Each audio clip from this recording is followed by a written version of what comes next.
Welcome to our study of Joshua and Judges. This is session 8, and we're going to read the second half of chapter 2 of the book of Judges, along with chapters 3, 4, and 5 today. We're going to discuss the role of judges in the context of this book, and we'll read and discuss 3 short stories about judges: Othniel, Ehud, and Shamgar. We will also read about Deborah in both prose and poetry, and talk about the place of these various types of writing in the Bible. But first, a word of prayer. Oh God, our Father, open our eyes and enlighten our minds as we study your word. So grant that our minds may know your truth and our hearts may feel your love, and then confirm and strengthen our wills that we may go out to live what we have learned. Through Jesus Christ our Lord. Amen. In the introduction to the book of Judges last week, we saw what appeared to be a repetition from the book of Joshua.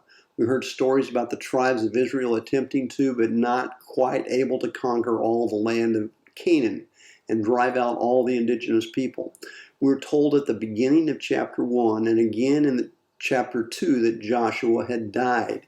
We also heard in the first half of chapter 2 that the people served the Lord during the days of Joshua, but when that generation died, another generation grew up after them who did not know the Lord or the work that he had done for Israel. In this session, we're going to continue on with chapter 2 to learn more about this new generation and also about the group of judges that the Lord occasionally raised up to guide them. We begin chapter 2, verse 11. Then the Israelites did what was evil in the sight of the Lord and served the Baals. And they abandoned the Lord, the God of their ancestors, who had brought them out of the land of Egypt. And they followed other gods from among the gods of the people who were all around them, and bowed down to them. And they provoked the Lord to anger. They abandoned the Lord and served Baal and Astartes. So the anger of the Lord was kindled against Israel, and he gave them over to plunderers who plundered them, and he sold them into the power of their enemies all around, so that they could no longer withstand their enemies. Whenever they marched out, the hand of the Lord was against them to bring misfortune, as the Lord had warned them and sworn to them, and they were in great distress.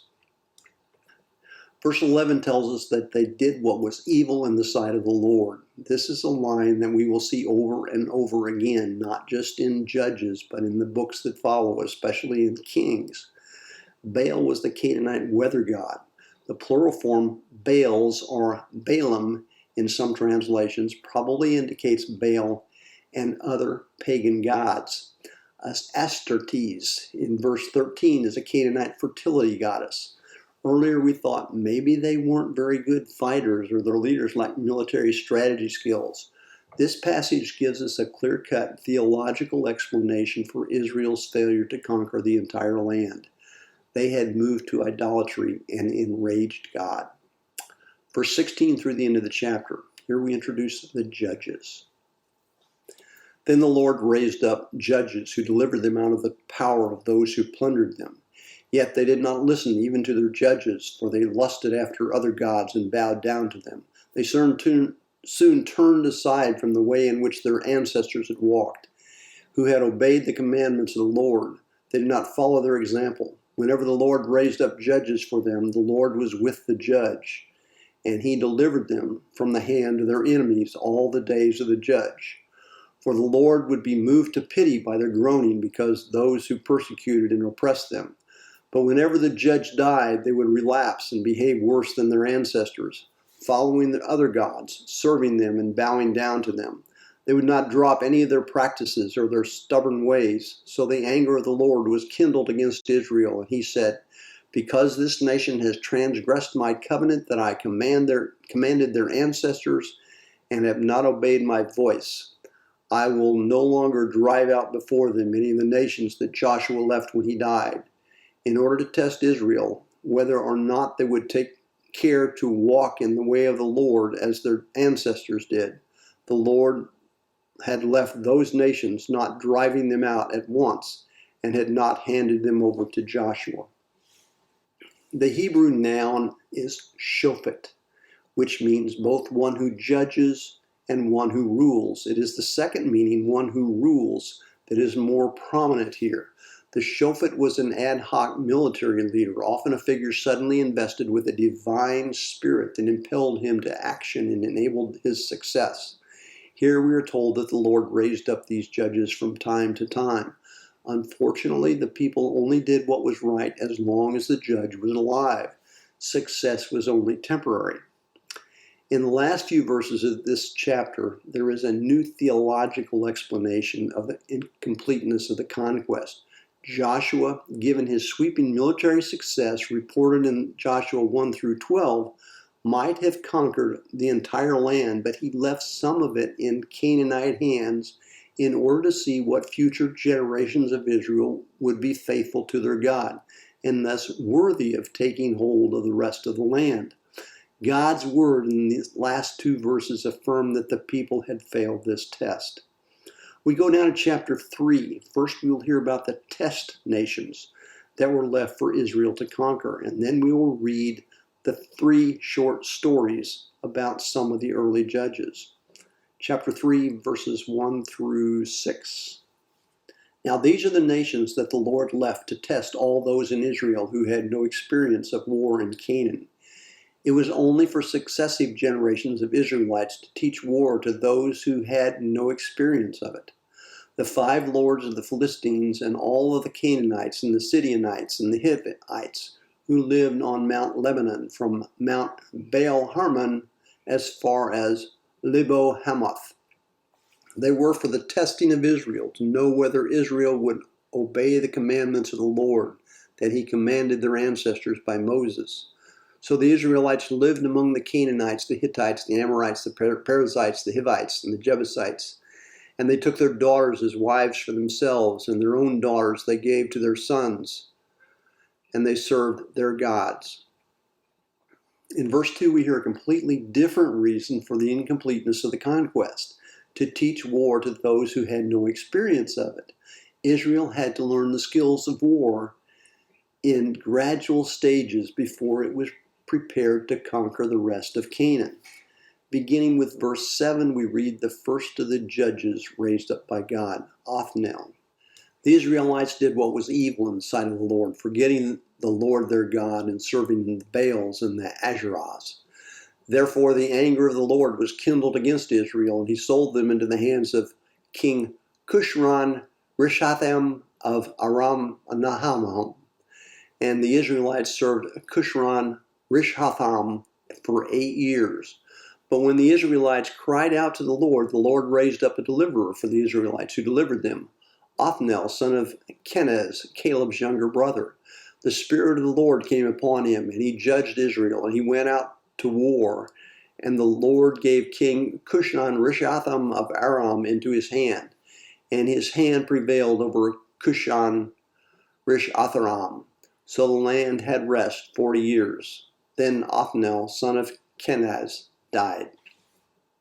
Here we find that Othniel has defeated King Cushran Rishathaim of Aram Naharaim.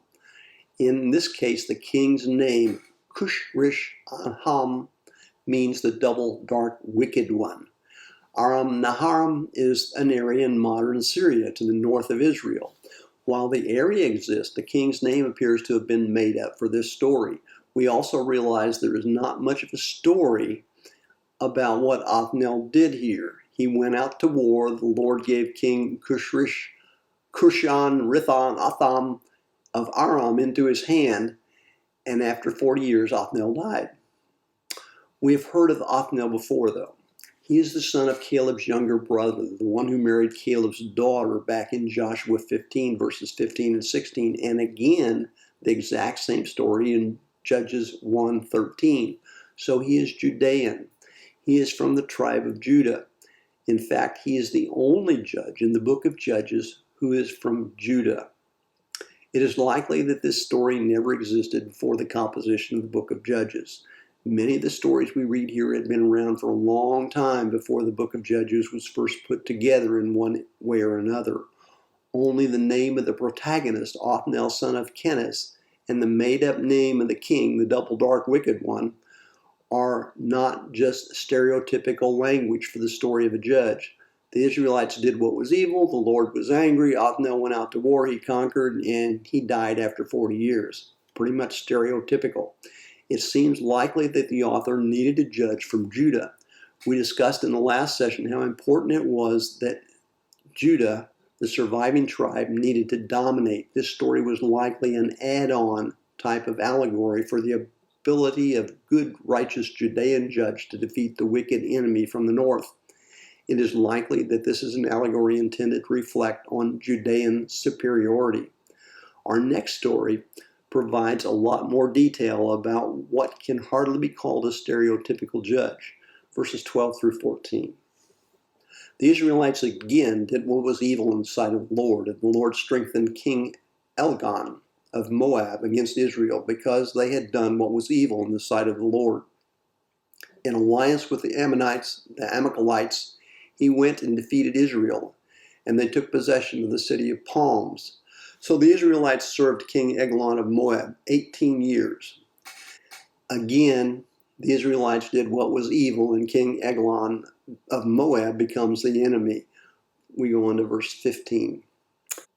But when the Israelites cried out to the Lord raised up for them a deliverer, Ehud, son of Gera, a Benjamite, a left-handed man. The Israelites sent tribute by him to King Eglon of Moab. Ehud made for himself a sword with two edges, a cubit in length, and he fastened it on his right thigh under his clothes. Then he presented the tribute to the king Eglon of Moab. Now Eglon was a very fat man. When Ehud had finished presenting the tribute, he sent the people who carried the tribute on their way. But he himself turned back at the sculptured stones near Gilgal and said, I have a secret message for you, O king. So the king said, Silence, and all his attendants went out from his presence. Ehud came to him while he was sitting alone in his cool roof chamber, and he said, I have a message from God for you. So he rose from his seat. Then Ehud reached with his left hand, took the sword from his right thigh, and thrust it into Eglon's body. The hilt also went in after the blade, and the fat closed over the blade, for he did not draw the sword out of the belly, and the dirt came out. Then Ehud went out from the vestibule and closed the doors of the roof chamber on him and locked them. So verse 22 of the NRSV updated says, dirt came out. Alter's translation uses the term filth. Other translations say dung or excrement. The sword hit the intestines, so we know that this was not a pretty sight. In any event, Ehud then closed and locked the doors. We go on to verse 24. After he had gone, the servants came. When they saw that the doors of the roof chamber were locked, they thought, he must be relieving himself in the cool chamber. So they waited until they were embarrassed. When he still did not open the doors of the roof chamber, they took the key and opened them. There was their Lord lying dead on the floor. Ehud escaped while they delayed and passed beyond the sculpted stones and escaped to Serah. When he arrived, he sounded the trumpet in the hill country of Ephraim, and the Israelites went down with him from the hill country, having him at their head. He said to them, Follow after me, for the Lord has given your enemies, the Moabites, into your hand. So they went down after him and seized the fords of the Jordan against the Moabites and allowed no one to cross over. At that time, they killed about 10,000 of the Moabites, all strong, able-bodied men. No one escaped. So Moab was subdued that day under the hand of Israel, and the land had rest 80 years. A lot more goes on in this story than we can possibly talk about in a short time. There is sacrificial terminology here, using the word tribute in verses 17 and 18. While pretending to bring tribute to Elgon, it is actually Elgon, the fat calf, who becomes the offering. The sacrificial knife and the partial disembowelment of the animal are depicted in graphic detail. There is sexual nuance here. The hilt went in after the blade, and the servant's assumption that Elgon is relieving himself in private. Perhaps what stands behind this is the sexual subjugation of the Moabites by the Israelites. Most scholars would agree that the book of Judges was redacted at the latest in the early exile period, incorporated earlier traditions. The sexual overtones may reflect the story of Moab's birth from an incestuous father-daughter relationship in Genesis 19, where Lot's daughters got him drunk in an attempt to ensure the family lineage. The story in Judges 3 might be understood as a humorous satire mocking the Israelites' enemy, the Moabites. In any event, the Ehud story uses devices that make it much more interesting than, for example, the Othniel story. Let's go on to Shamgar, verse 31. After him came Shamgar, son of Anath, who killed 600 of the Philistines with an ox goad. He too delivered Israel. The narrative of Shamgar is the shortest and most straightforward of the stories in chapter 3. It is more narrative than a story. Shamgar slew 600 Philistines with an ox goad. An ox goad is a farm tool used to prod working animals, perhaps like an oxen, in their tasks. There is nothing in the story about Israel doing evil, or about a period of tranquility afterwards, or about Shamgar dying. This begins after him, presumably referring to Ehud. The Shamgar narrative may have been pieced together from several sources. In chapter 5, verse 6, the Song of Deborah, we will read, "In the days of Shamgar, son of Anath, in the days of Jael, caravans ceased and travelers kept to their byways." Perhaps the ideal that Shamgar saved Israel from the Philistines comes from Judges 10:11. And the Lord said to the Israelites, "Did I not deliver you from the Egyptians and from the Amorites and from the Ammonites and from the Philistines?" There is no earlier text that tells of Israel being saved from the Philistines except 3:31. The addition of the Shamgar narrative helps the author or the editor fill out this story. But again, that is speculation. This clearly seems to be a late insertion into the book of Judges. We will see in a moment that the first verse of chapter 4 refers to Ehud, but no mention of Shamgar. We go now to chapter 4, and Deborah and Barak. Chapters 4 and 5 are clearly two different units in the book of Judges, but they are linked in that they tell mostly the same story. Here we are going to read the first 11 verses of chapter 4. The Israelites again did what was evil in the sight of the Lord after Ehud died. So the Lord sold them into the hands of King Jabin of Canaan, who reigned in Hazor. The commander of his army was Sisera, who lived in Harosheth ha-Golan. Then the Israelites cried out to the Lord for help, for he had 900 chariots of iron and oppressed the Israelites cruelly 20 years. At that time, Deborah, a prophet, wife of Lapitoth, was judging Israel. She used to sit under the palm of Deborah between Ramah and Bethel in the hill country of Ephraim, and the Israelites came up to her for judgment. She sent and summoned Barak, son of Abinoam, from Kadesh in Naphtali, and said to him, "The Lord, the God of Israel, commands you, position yourself at Mount Tabor, taking 10,000 from the tribe of Naphtali and the tribe of Zebulun. I will draw out Sisera, the generals of Jabin's army, to meet you by the Wadi Kishon with his chariots and his troops, and I will give him into your hand." Barak said to her, "If you will go with me, I will go, but if you will not go with me, I will not go." And she said, "I will surely go with you. Nevertheless, the road on which you are going will not lead to your glory, for the Lord will sell Sisera into the hands of a woman." Then Deborah got up and went with Barak to Kadesh. Barak summoned Zebulun and Naphtali to Kadesh, and 10,000 warriors went up behind him, and Deborah went up with him. Now Heber the Canaanite had separated from the other Kenites, that is, the descendants of Hobab, the father-in-law of Moses, and had encamped as far away as Elon Bezinam, which is near Kadesh. Verse 2 refers to Jabin, king of Canaan. Of course, there was no king of all of Canaan. He was king of Hazor, which would have been a very important city, but not Canaan. We notice that Deborah here is both a prophet and a judge. She evidently had a direct line of intelligence about God's strategic plans for Israel, thus a prophet. She was also a judge in the judicial sense, not necessarily a battle commander. Nevertheless, she agrees to go with Barak into battle against Sisera, King Jabin's commander. We go into verse 12. When Sisera was told that Barak, son of Abinadab had gone up to Mount Tabor, Sisera called out all his chariots, 900 chariots of iron, and all the troops who were with him, from Harathash ha-Golim to the Wadi Kishon. Then Deborah said to Barak, "Up, for this is the day on which the Lord has given Sisera into your hand. Has not the Lord gone out before you?" So Barak went down from Mount Tabor with 10,000 warriors following him. And the Lord threw Sisera and all his chariots and all his army into a panic before Barak. Sisera got down from his chariot and fled away on foot, while Barak pursued the chariots, the army to Harosheth ha-Golim. All the army of Sisera fell by the sword. Not one was left.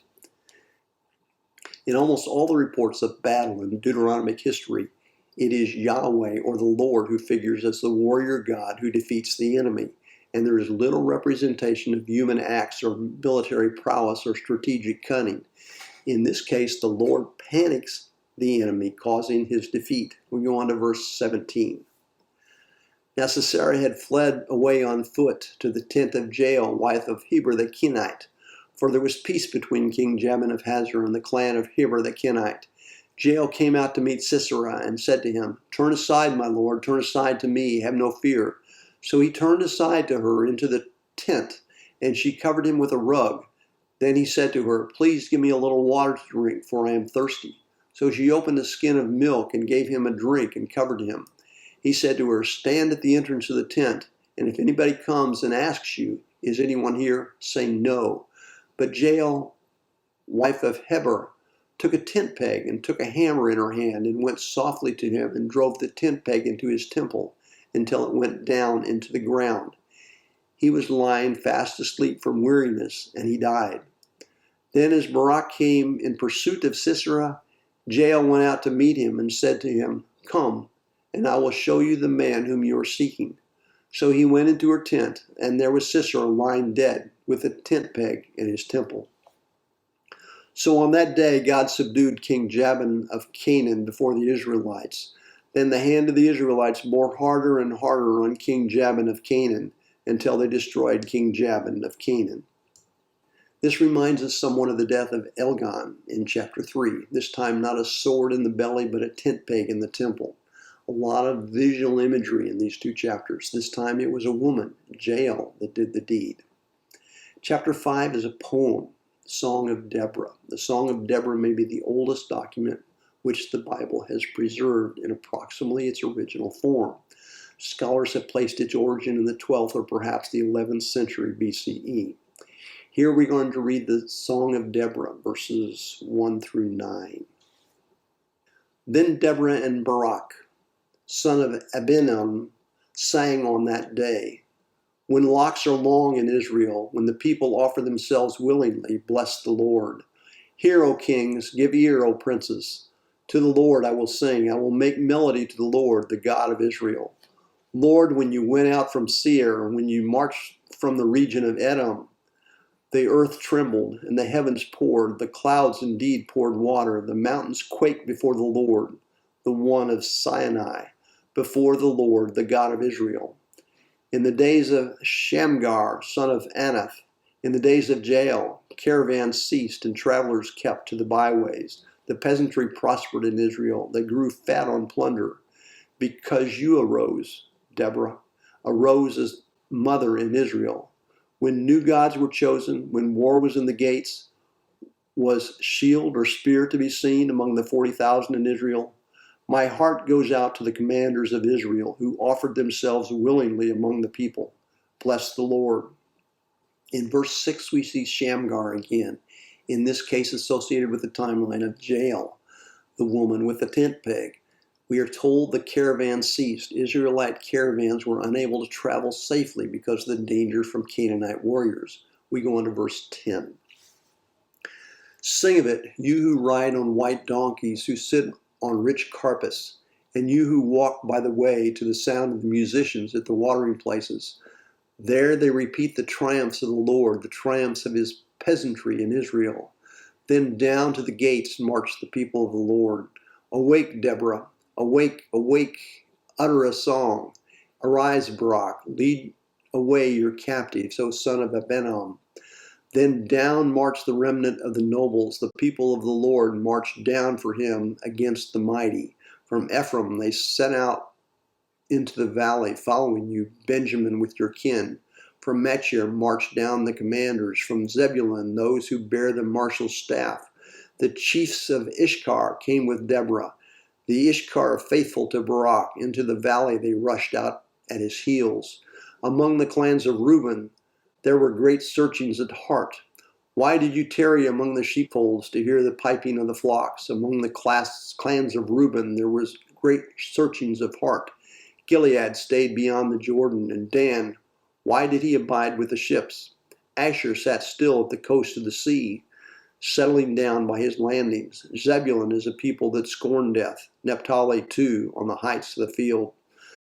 The kings came, they fought.